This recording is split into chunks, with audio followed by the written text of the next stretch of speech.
คนหนึ่งมีพวกร้านอาหารเขาจะมาถามซื้อเพิ่นบ่ขายจะเอาไปหยังโปงวะเอาไปประดับร้านอาหารนี่วะ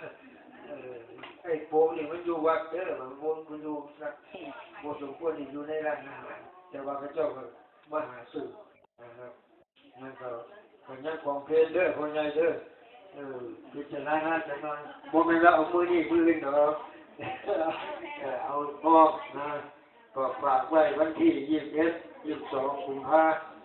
ก็มีการบวชชีพรามมีจัดงานต้อนรับพระป่าที่ป้ายเขียนไว้นะมีการบวชชีพรามสวดเบิดคืนก็เปิดงบหลายถวายพระก็ถ้าไม่จ้างก็มันก็หมอลำดังๆนี่ไม่ได้เพราะว่าปีที่แรกถวายพระไปเลย164,000 บาท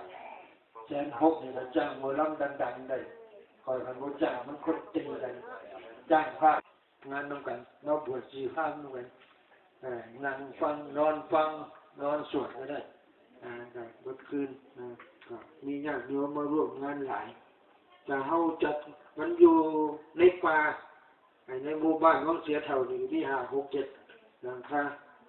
อยู่ตามไร่ตามนาเราเจอญาติโยมบ้านน้ำเมืองหมู่8บ้านน้ำเมืองน้อยบ้านน้ำเมืองใหญ่นี่นะโพมันเสพบ้านน้ำเมืองหมู่8อย่างอาศัยบ้านโคกสะอาดเพราะว่าอาตมาก็เป็นคนบ้านโคกแต่ว่าบ่ค่อยอยู่บ้านโคกไปอยู่สมุทรสาครละมันหลายปีเนาะตั้งแต่ปี2518